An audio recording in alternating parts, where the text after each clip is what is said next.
So guys, welcome back to the Burr Podcast with me, your host, O'Mallon, aka The Burr, and today I'm joined with Imedla O'Brien. Imedla, thanks for making your way up here today. No worries.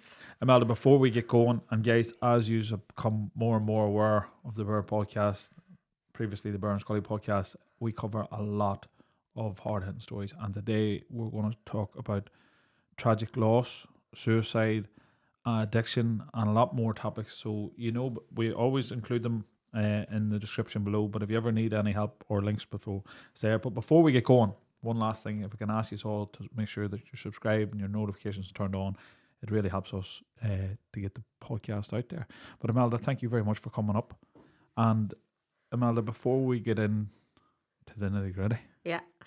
I like to go back to the start and get a wee bit of where you grew up and who you are. So I grew up in Dublin, and then my mum and dad my whole family are from Dublin. So yeah, I'm from Terranure. If anyone from Dublin knows where that is, the south side. Went to school in Beaufort, and then I went on after that to do animal science and then pharmaceutical.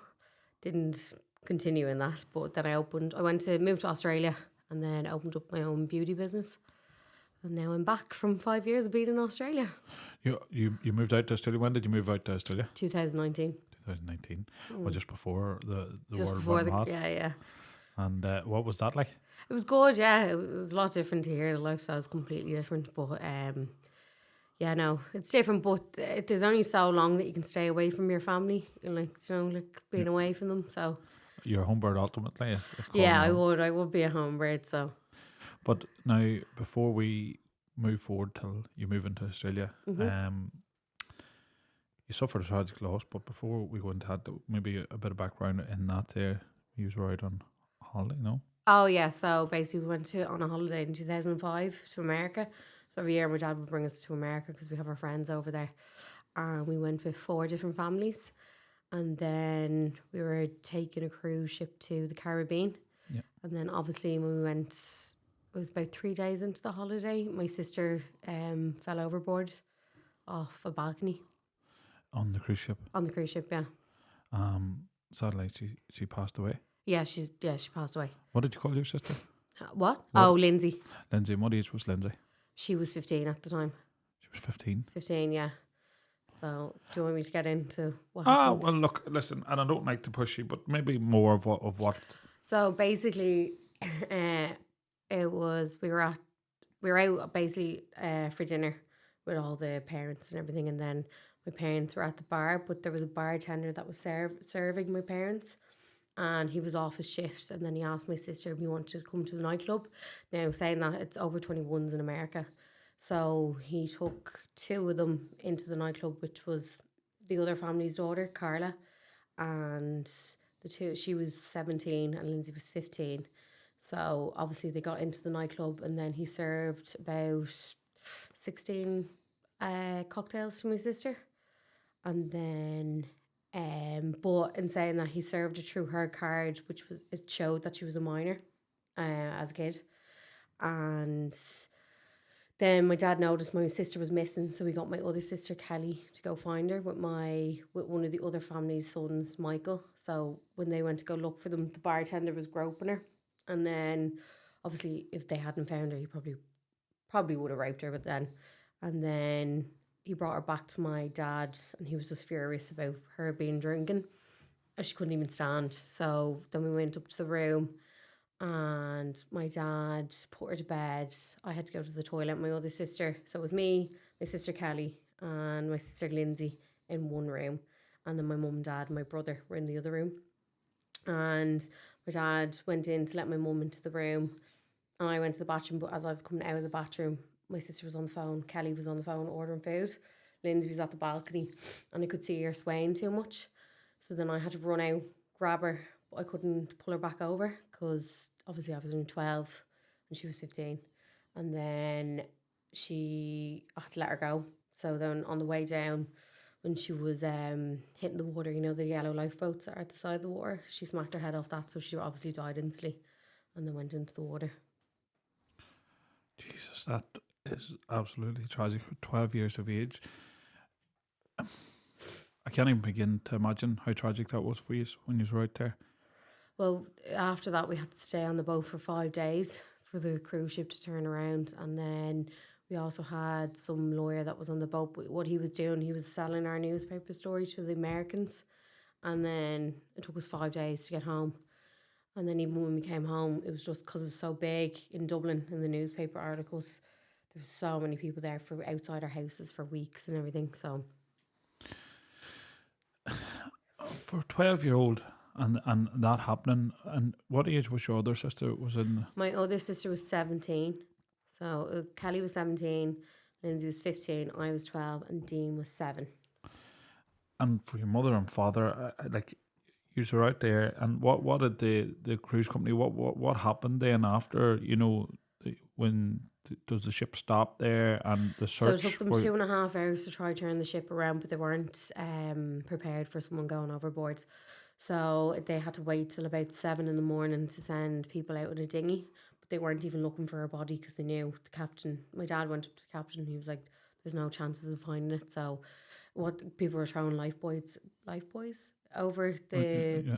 thing, but really they're only sending out the lifeboat just to collect their lifebuoys. They did you never recovered? No.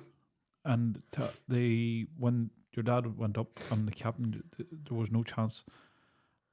That was so hard. That Because it happened at 2 a.m. in the morning, there was no chance of finding.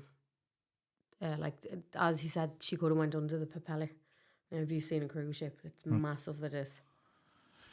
then obviously then you had to stay on the ship then till Yeah. it returned to the port. Yeah. What was the process then? Was there an investigation, police or?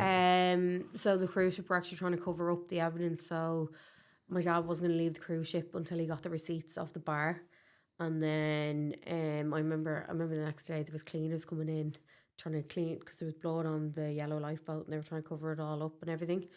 So obviously he had then a lawyer on board and everything. He did in the end sue the cruise ships, but the only thing is you can't put a price on a child over there.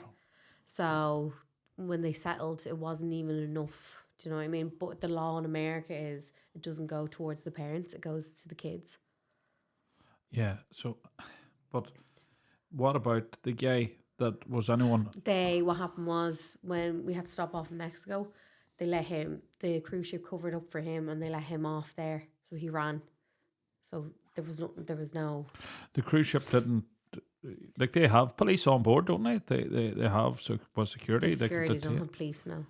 So like someone's feeding a minor, an underage, Yeah. Alcohol. Yeah. And then the results are absolutely heartbreaking. Realistically, they should have been a court case against him, but because we stopped in Mexico, they basically covered for him and let him go. And so he was allowed to get off the ship. Yeah. Without being questioned. And was he ever brought to justice? Was there ever? No, and was there like any international warrant issued for that, or what way did that go, or do you know? I know you're very young and asking this. Yeah, no, I know there was nothing because they covered up from. See, they said they fired him or something, but realistically, there should have been a court case against the guy that actually served her the drink because they wouldn't give him the name. They wouldn't give the name to my dad or anything. And even when he was getting off the cruise ship, they wouldn't give him the receipts. And he was like, "Well, I'm not leaving the cruise ship until I get the receipts." That is absolutely heartbreaking. And what for you losing your sister 12 years of age and witnessing it, like how did that affect you growing up then after that? So when you're younger as a child, you block a lot of things out, but people don't realise trauma comes out later in life. So when I was 25, I had like a mental breakdown. But because I suffer PTSD, that's when it all comes back to you because you don't process it when you're younger. You more or less block it out. And then as you get older, then you start to realise, like you start to take it all in then. And then, what did it have when you come back, being a teenager? What way did that affect you then? How were you at school and you carried on? I remember coming back and we didn't go back to school for ages. So I remember we came back in January and then I didn't really go back to school. I was in 6th class and I remember not really going back. I remember making my confirmation, but my parents would constantly let us take off time. And then even like when we're like growing up, like my parents still made us go to school, but we weren't great at it. Oh, So, none of us were that good, no. but at least you had, having to deal with that. What about your parents? My parents, so both parents actually suffered with addiction, even though my dad always pretended that he wasn't an alcoholic, but he was. He actually suffered really bad with bipolar afterwards, so he was in and out of a mental institution. Now, in saying that, my dad was a very successful businessman, so he was a tradesman, so he did windows, and then he was also a property developer. So when we came back, my parents were happily married, so we had to deal with them getting separated. Then my parents losing all their money because my dad was sick, and then the recession hitting. So it all came at once. It's so it's so drastic of a change. But your dad was bipolar. Was he diagnosed with bipolar after this, or So he was diagnosed with bipolar when he was younger. His mother died, but it wasn't as bad. And then throughout his adult years, he wasn't medicated or anything. And then the thing is with bipolar, right? Anything that severely happens with trauma, that can spark it off again. Yeah. So he had severe bipolar. Like one time, because obviously at the time he was doing interviews. They had to fly to America. He was doing CNN. He was invited on Oprah, but he never made it in time because he got locked up in America in a mental institution as well. And then, like, when he was on the plane, he thought he saw God and everything. The thing is with flying, it can either set you high or low, mostly high. So he was on a high for that time. And then when he hit a low, he was on his lows. So he had about 5 suicide attempts. He did try to take his life. Like, obviously, any parent losing a child like that is absolutely horrific. But knowing that he had, his mental health, Yeah. What was that like for you, standing, seeing this? Do you know what? It was quite, for children, it's quite, because obviously your dad's changed into this different person. Like, that wasn't my dad. Like, he'd always wear jeans or like a top, and then he was wearing tracksuits and thought he was Jesus and the Messiah and all that, and became very spiritual. I don't know why people become very spiritual when they're bipolar. And then not only that, like just bizarre things, like even when we'd have to go up to the mental institution and see him in there, that's quite like children actually shouldn't really see these kind of sides to people. Do you know what I mean? So from the age of 12, like me and my brother had to, well, it was kind of like our parents, just not that they gave up, they just couldn't cope with rearing other kids. So my sister stepped in then, so she kind of was our mommy figure growing up. Yeah. And then not only that, when my brother, I'll get to this later, like what happens to a kid when there's no boundaries or tools to give them to kids in life. Do you know what I mean? Because obviously I was 12, so I already knew like the tools and everything, where he got really nothing. Yes. So it was quite hard because you had to grow up real fast. So I was quite mature.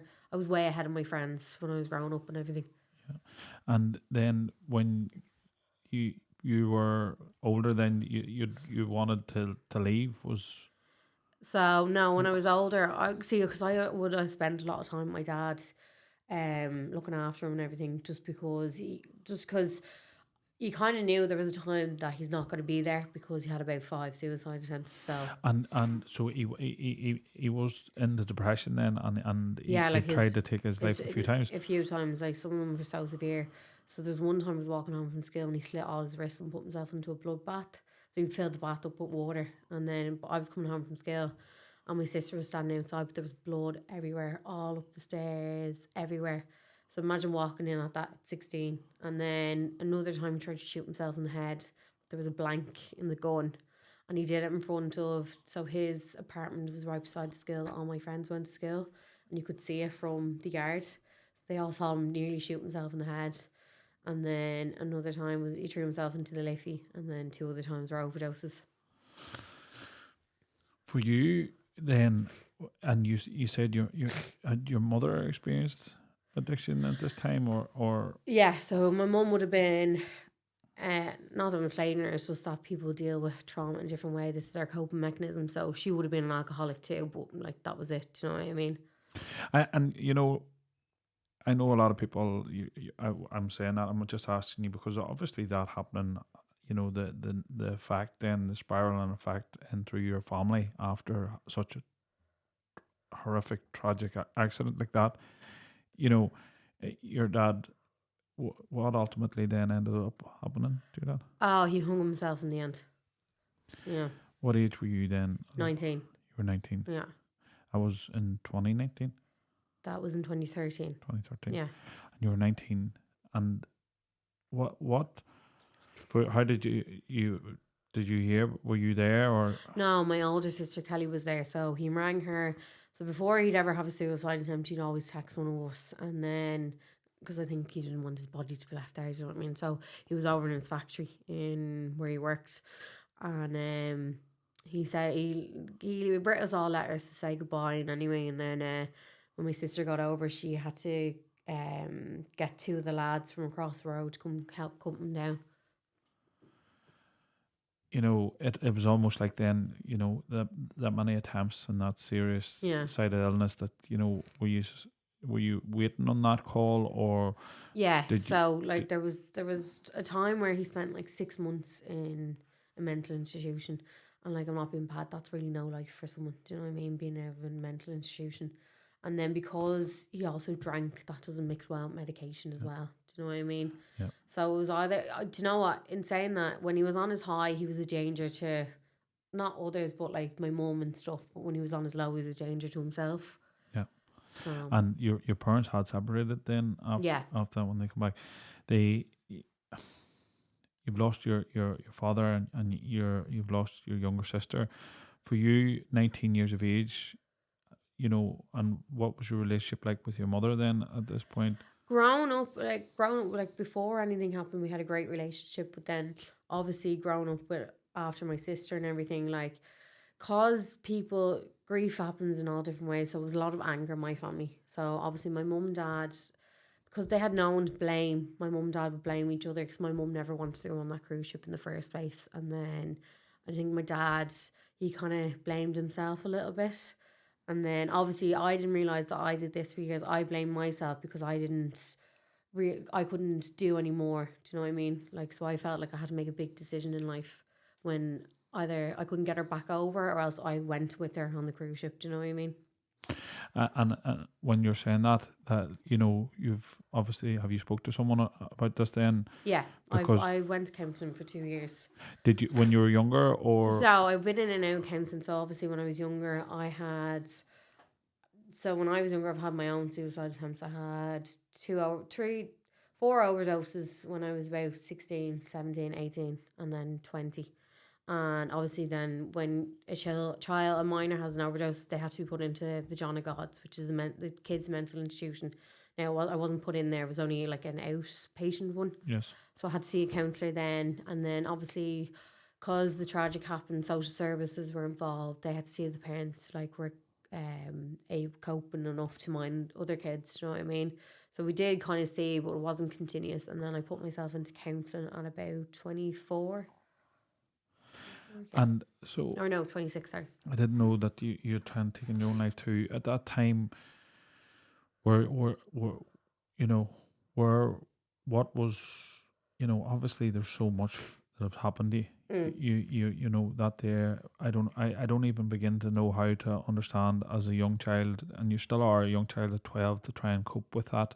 And then with your parents not as present as they're trying to cope with it too, and I'm really not judging, and I know people think, but I don't know how anybody would cope with that tragedy, and as you're right, some people turn to vices, they turn to drink or they turn to drugs or any escapism to take them out of the reality that they're actually living. But when you were trying to take your life, and you're obviously at your bottom, you had your older sister. What was did it help you at the time going and talking to someone? Were you ready to talk to someone, or were you doing it because you had to? No, so for years I wasn't ready. Do you know, like for years, like I used to walk out on counsellors and everything if I didn't like them. And then I moved to Australia, and then, you know, I was like, cause in my business, like when I was doing beauty, I had a lot of clients. And I had a client that put me on to a counsellor, and she was like, no, he's brilliant. No, he was actually really, really good. He was only a few years older than me, but he was quite like, you know, I didn't feel like I was in counselling. Yes. Like where some counsellors, like they have this sheet, or else you have to do like afterwards they make you do this work that you have to do. And I'm like, I'm not in school anymore. I'm not a 5-year-old kid. Like some of the things I was like, and how did you feel at this time? And you're like, fuck off. They're patronised, but there has to be a compatibility between, and this sometimes I worry, we're big advocates for people seeking counselling, but sometimes I always say to people, and we have spoke to ones here, that they've went to counsellors and they didn't click straight away. Yeah. And I was like, yeah, go to someone else. Yeah. Don't just because you don't go through the motions and be there. If you feel like you're being patronized, you feel like they're there watching, go to someone else. Yeah. Get somebody that gets you. Or, some people don't relate to those stereotypical counselling. They maybe want someone to talk to, and that's their counselling. That's their outlet. They go and speak to someone, or they go and do something or perform. We had a guy that read a book, and that was his out. But we would always say, look, so when you had made that connection with this counsellor and you were starting to, but do you think you need to be in a place at that point? You needed to be in a place where you wanted that help this time you're older and you're wanting that help? Yeah, you do. You need to be in a place where, like, I knew I needed counselling. Do you know what I mean? Now, like, it took me, like, for years, my sister was on my case. She was like, you need to go to the doctor, you need to do you need to be in counselling. And saying that, like, my sister went back and did counselling. And, like, if you met my sister, she's, like, she is quite strong. But, like, for her to go back and do counselling, that's a big step as well. And then, now, the thing is, like, my brother's never done counselling. And you can see. And then my mum, she did it years ago. We did family counselling, but she still needs to go back and do counselling. Do you know what I mean? But, tragedy like that is like a grenade in the middle of the family, and people are going all different roads. Yeah. It's not everyone's going the same road. It really is. People are dealing with different sides of it and different angles of it. When then you decided to go out to Australia then, what was it like going away from Ireland and away from everyone? A lot of people go partying, go mad. Yeah. And that's an escapism. They go out and they party and they're escaping their life for a while, and then it sort of catches up. A lot of people have, they're like, I need out of here, I need to spread my wings and go and party and take drink and live for the weekend, and then that works for a while till it sort of catches up. It does catch up on you. Like obviously when I was young before Australia, like I did like 3 seasons in Ibiza, moved to Berlin.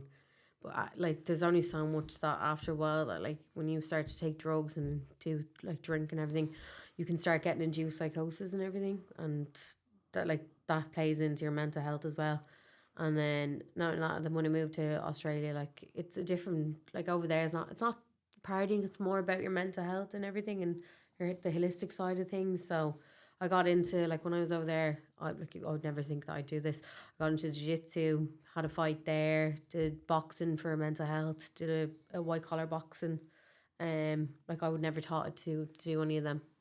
So it was good for you. Do you think it was good for you then, Australia? It helped you, or It was, but it can be a very, very lonely place over there. So obviously when I was over there, I moved over on my own. Now my brother was there first, and then obviously before Australia, I had a mental breakdown. So then I just remember I was like, I need something to change. So then when I moved over there, then I was doing better. But the only thing is with Australia, like, when you're over there, there's a lot of couples. And if you're not finding someone, you're going to be on your own. So it's quite lonely. And then what you I didn't know. So you had the just so we can clear this, because I know I'm asking you, and so many traumatic things, and sometimes it's very hard till the timeline. So you went out there. Did you say to me then that when you were out there, you took a breakdown? So I had a breakdown before Australia, and then I had a breakdown over in Australia towards the end. Yeah. And what then happened there? Is Before that when you or thought, after? no, just when coming up in Australia, you I know you were working on your mental health with doing the boxing and training and all, but yeah. And then I think, see, the thing is, because I suffer with PTSD. So when I came home from Australia last year on a holiday, I felt like my family still didn't change, and I was kind of sucked back into, like, thing.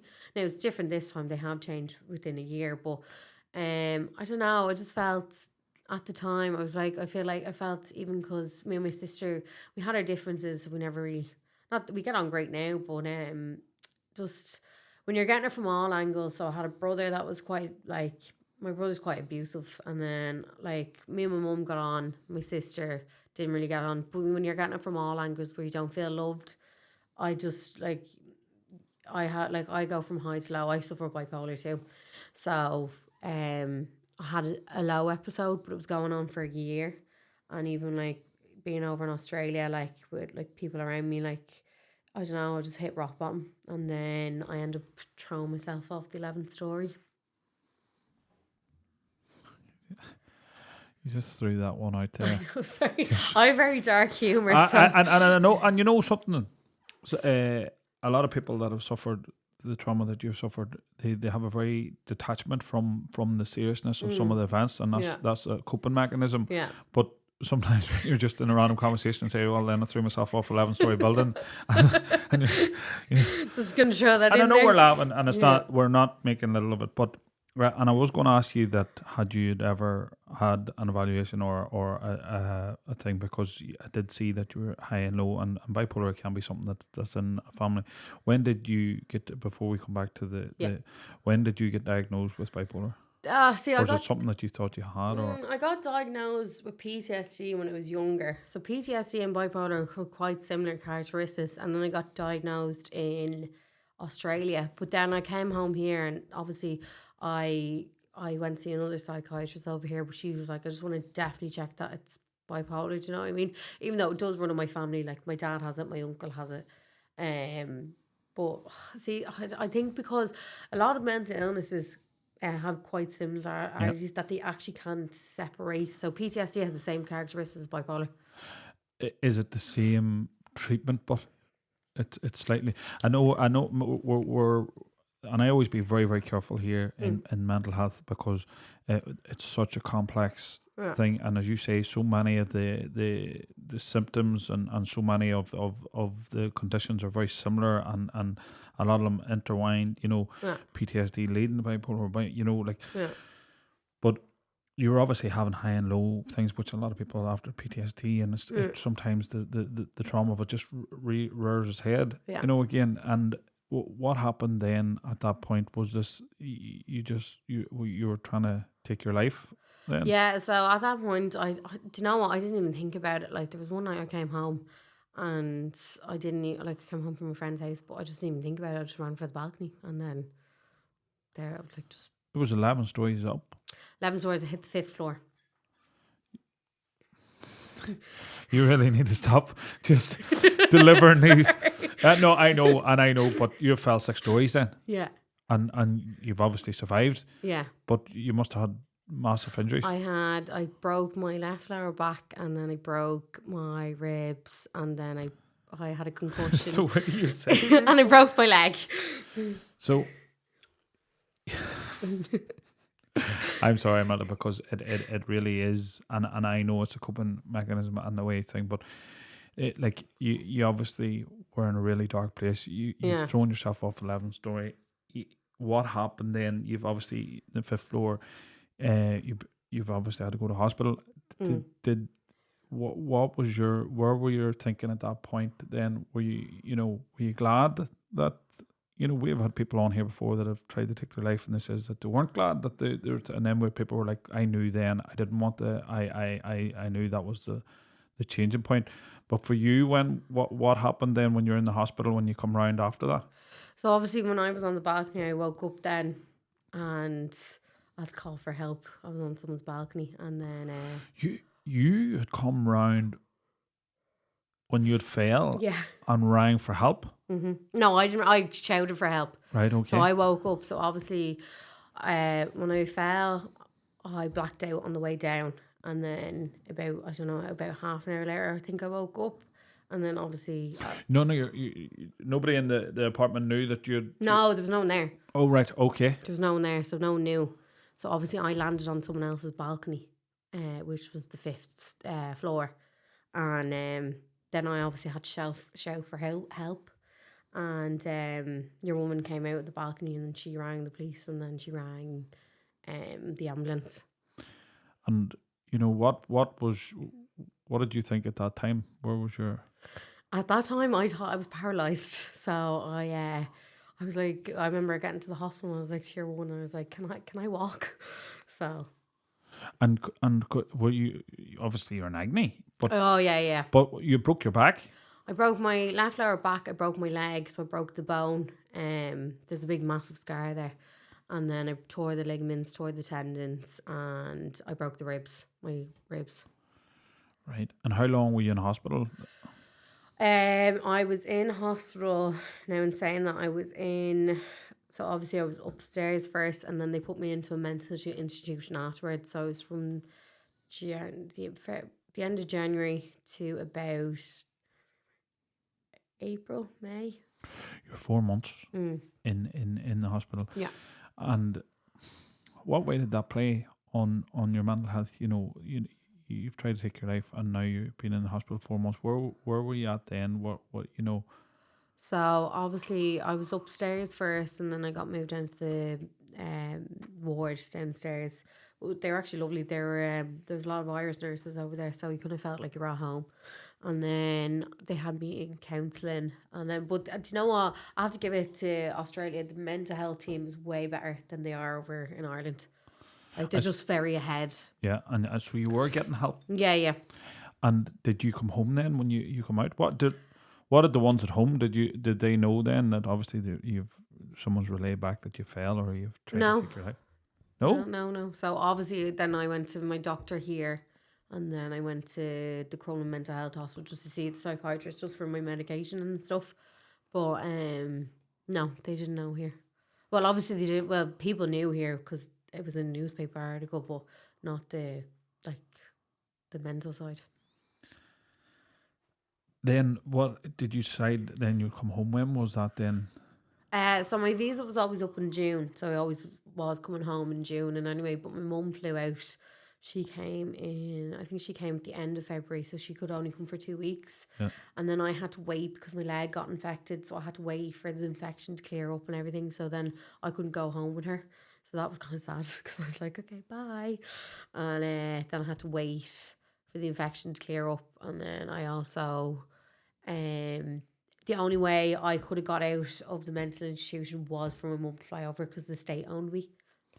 Right. Is that the way that works in Australia? If you're... No, so I willingly signed myself in, but because I didn't want to stay there and the psychiatrist said, no, the state can own you. It's the same over here.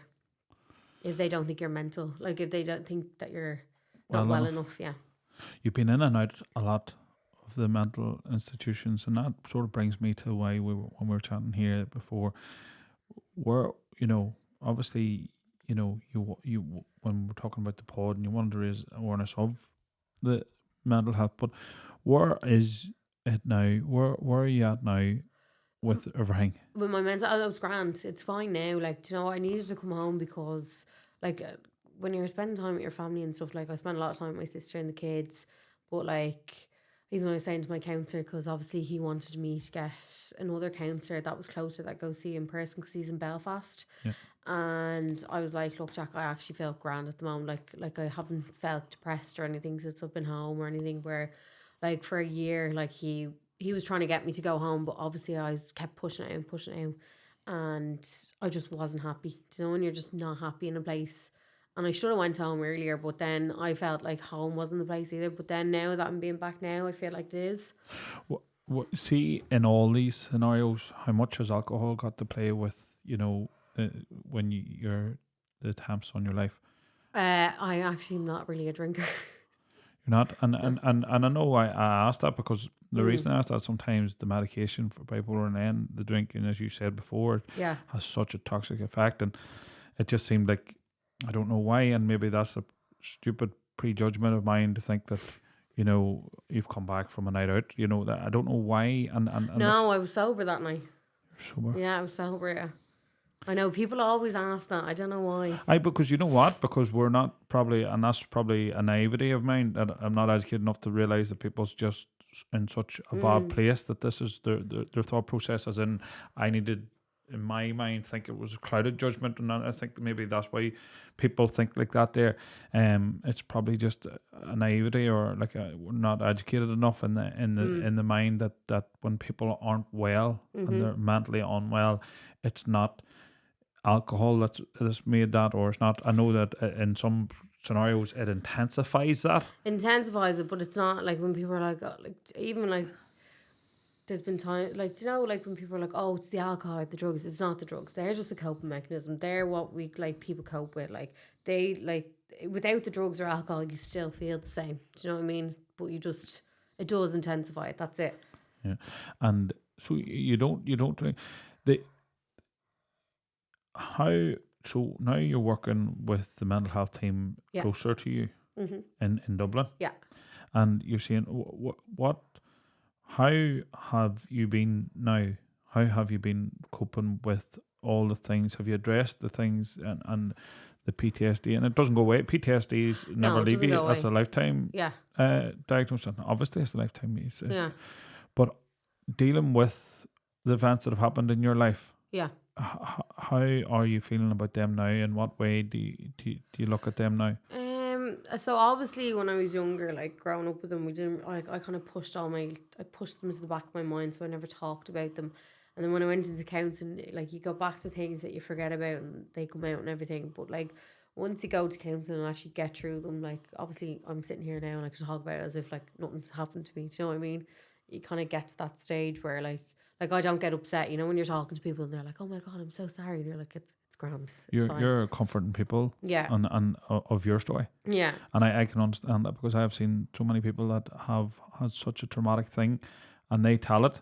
And I've seen me in here sitting blubbering like an idiot and they're like, "Are you all right?" yeah, There was a guy telling me about losing his daughter one time and he's asking me, "Am I all right?" yeah, yeah. And every time I watch that back, I'm like, there's so much wrong with this, but is there a way that when you talk about sometimes the thing, like obviously you still have the feelings, but Yeah. you've processed and you detach a wee bit from it. Yeah, you do. Yeah, like, yeah, you do. Yeah, kind of like, but like, I know, like, my sister, she gets awkward now. Like, if you bring up like my sister or something, like, she's like, oh, she gets so awkward. Where I don't. I'm like, I'm It's fine. it's nice that because a lot of people when they lose someone so close to them in such a tragic way, it was the last moments of their life that haunt the rest of the memories as opposed to the memories. Mm.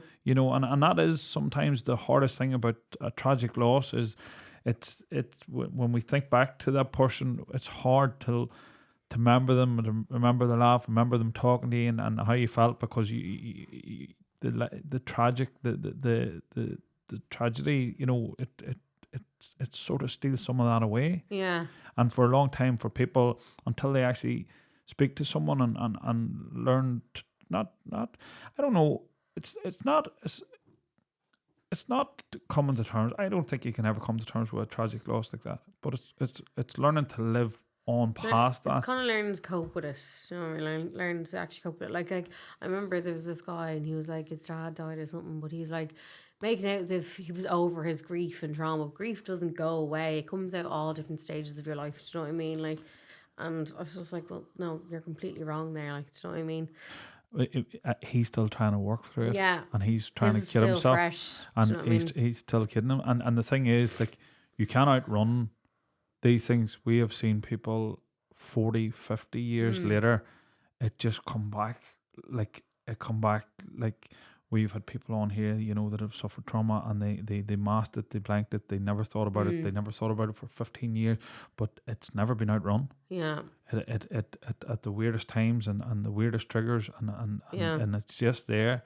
And like my understanding and I always say this, I'm not mentally health trained, but my understanding of the people that we have talked to and the more we've gained, the more sometimes I think I gain knowledge about it, the less I know, because how complex and how for different people it's so very different. Yeah, But is. the overwhelming thing that I always see is like it sort of comes back on them when they don't think Yeah. they think they've outrun it, Yeah. and then it just comes back tenfold.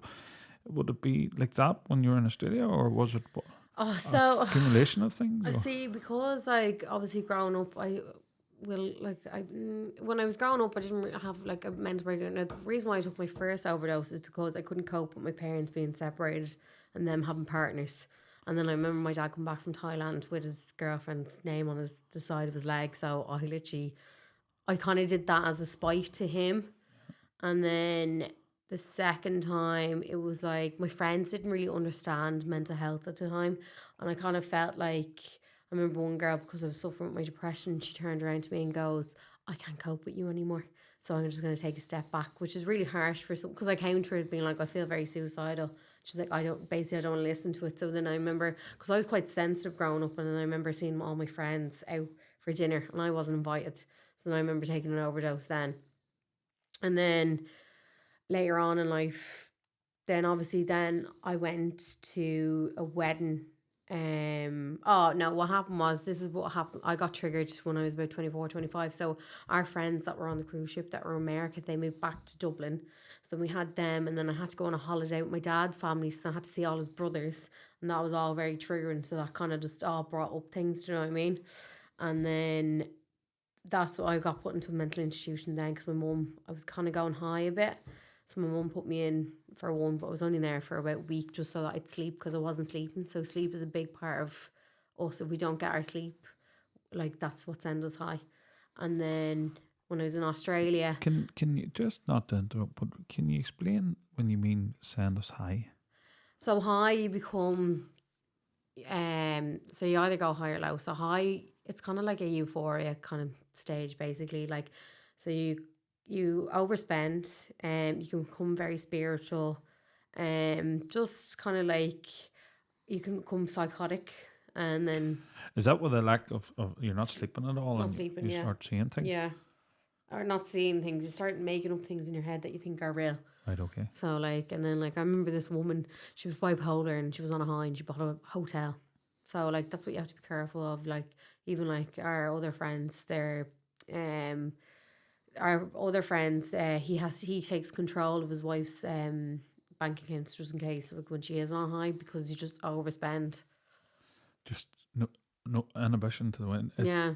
And like, is it, what's that like when you level out? Do you remember the Kind is it not like- really. You kind of black it out a little bit. So like, you still get a few things like come up in my head. I'm like, oh God, did I actually think that? Like, do you know what I mean? Like, so you're like, oh, I don't want to think about it now.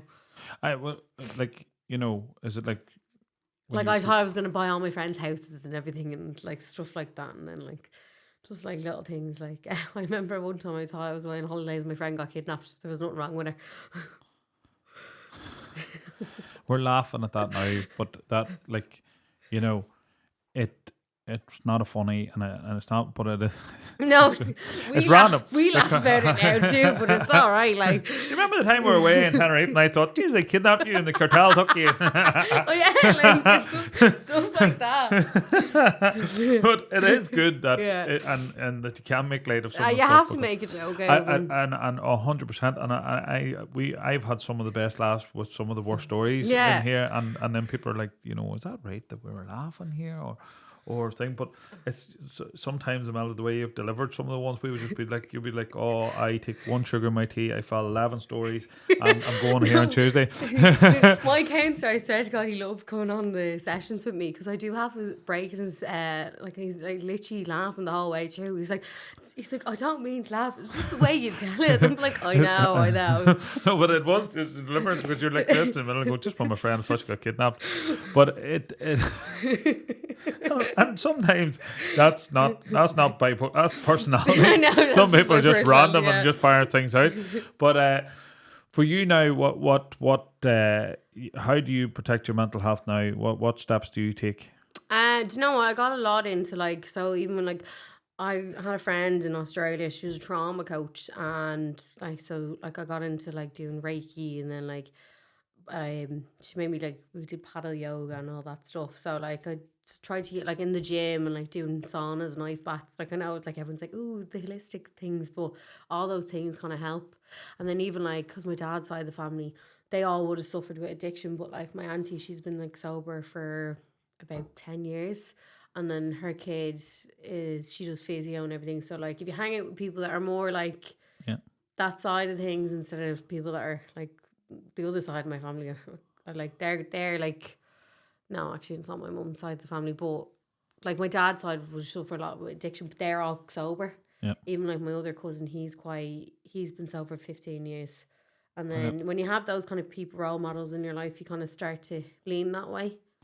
And like, when you have an addictive personality, if you swap out a negative addiction with a positive, like, so I'd say you become, like, if you start jiu-jitsu, you become obsessed with Yeah. When you swap that out with a positive one, it's only going to have a positive effect. And as you say, surround yourself with people that are more into things. You really are, because there's so many people who have seen it, and especially a lot of people are recovering alcoholics, where they get so obsessive about running, or they get so obsessive about whatever it is, their pastime or golf or whatever it is they become and replace it, but it's a much more positive impact on their life. So do you do a lot more like of the holistic side of things now? I do, yeah. So like, I can't go back training yet because my leg's still recovering, so I can't lean on it. So, but I eventually will go back into like either doing jiu-jitsu or like, I was like, will I do the MMA? So I'll see. And then at the moment, like I still make sure I get to the gym with my sister, and then like, even last Sunday. What physically? What about your back and the fall? Like, it's My miraculous back's- that you survived that. Like, I know.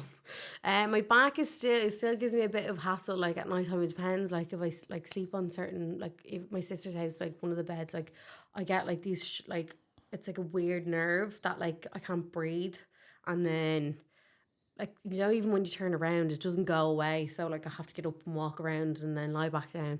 And then, so I'm still doing physio on that, and my leg is still not 100%. Like I can't lean on my leg. what's still wrong with her? Obviously, I know. Yeah, was it like a compound? Did the leg So come out through? the bone came out, and then Because when you said it infected, I was like, from the operation or where it's come out through? yeah, it came out. So they had an operation on it. Yeah. So like I'll show you the scar after. It's like a big massive scar on across my leg, and then the tendons and ligaments are gone. So it's kind of like it's weird when you lean on it. It's like How long since that the fall so it happened on the 29th of January. of this year? Yeah.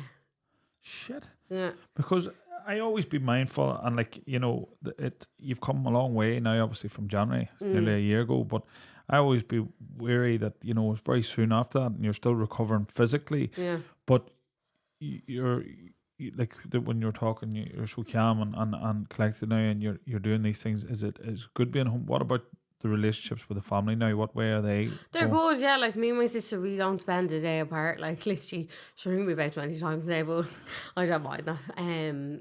Like so, like I spend a lot of time with my niece and nephew and stuff, and like my mum's grand. Like she has her days, like she's still suffering with her issues. Do you know what I mean? But like for my mum, like my mum's income is because she's an alcoholic, right? But like she's a functioning alcoholic, but at the end of the day, her end result is she's killing herself. So my mum is like, she's kind of not holy, but she doesn't believe in killing herself. Do you know what I mean? Because she's Catholic and stuff like that. But her way of killing herself is by drinking herself to death, which is like soon is going to happen. Do you know what I mean? It's sad, and it's watching someone like at the after sort of sometimes disconnect a wee bit and step back if they're on their path to destruction. You accept it. So years ago we used to have always arguments with her. Even my dad used to be like, "Oh, you need to go to rehab," because it started out with her drinking where she drink once a month, and then it went to every week, and then it went to every day. But she's been drinking for every day for like 15 years. But see, the thing is, right, with my parents, because this all happened to her, she lost everything in her, I think it's their late 40s, do you know what I mean? So to start your life over again, do you know what I mean? Like she lost her husband. So my mum lost her sister the year before. So the year before my sister died, she lost her sister. She lost her daughter. She lost her husband. She lost all her money, and she nearly lost her house and everything. Do you know what I mean? So that's a lot to cope with. And then, and she lost her dad when she was younger. There's a lot of trauma to deal with growing up. And then, knowing that, like, I just accepted years ago, do you know what I mean? That was her coping mechanism. We've just accepted it now, that, do you know what I mean? That, like, that's her, like, even, like, at the moment, like, you basically look at her and she'd be anorexic, but because she drinks, she has a beer belly on her, so, and, like, she wouldn't really, like, basically she's gonna, that's gonna be her end result. She'll have a heart attack or a stroke or something. It's sad because I'm nodding along there with you, thinking, "Geez, there's not." But sometimes, like you just listed out the things that's happened to her in her life, and I don't know, if I could take one of those situations, let alone take all them situations. So sometimes I think we're very quick to judge how we would react to something we've never experienced, and I genuinely think that's the biggest problem with society and having their opinions on people with addictions is you are judging somebody on how they reacted to something you have never experienced. Yeah. You don't have any way to test yourself or measure and stick to see how you would be after a series of these events happen to you, you can try and empathize and think about it, but you will never ever put yourself in a position, where that's happening. And God forbid that people are going to have to think to lose a child in them circumstances. To me, is just I can't even.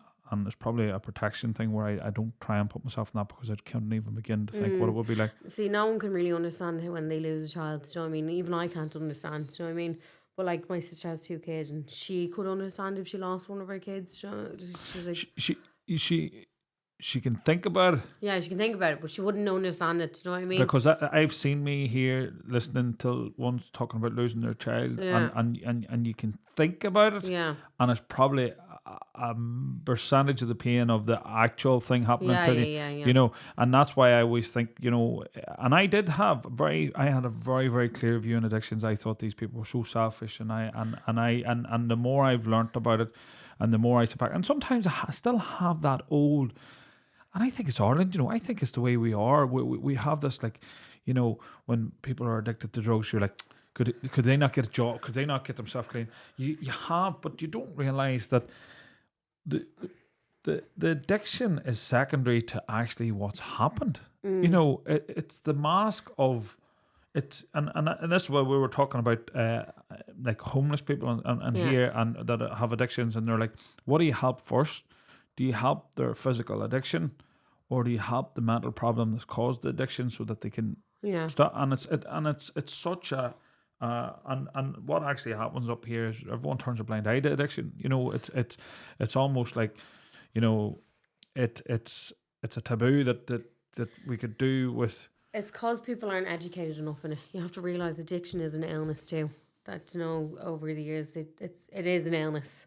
So that's the problem. But look, I want to thank you, Imedla, for coming up, and I'm so sorry for your loss, and I'm so sorry for the tragedy that you think, but I'm so glad to see that, you survived that fall that you just randomly threw into. Yeah, I know. Do you know what? After that fall, I was like, okay, well, obviously I'm meant to be here. Do you know, I kind of gave me like a different wake up kind of call after that. I was like, well, right then, something's meant to be saying that I'm actually meant to be here. So I think it's kind of changed my perspective too on life. You know but some people do need to bottom out till know that, right, no, that, some people need to keep going towards something and then realise, no, this isn't it. This is, I'm meant to be here for something.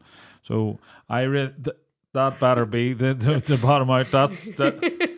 Not many people can survive falling out of a 11 story. So let's take the absolute miracle out of it and do something really good. And I wish you the very, very best of luck. Thank you.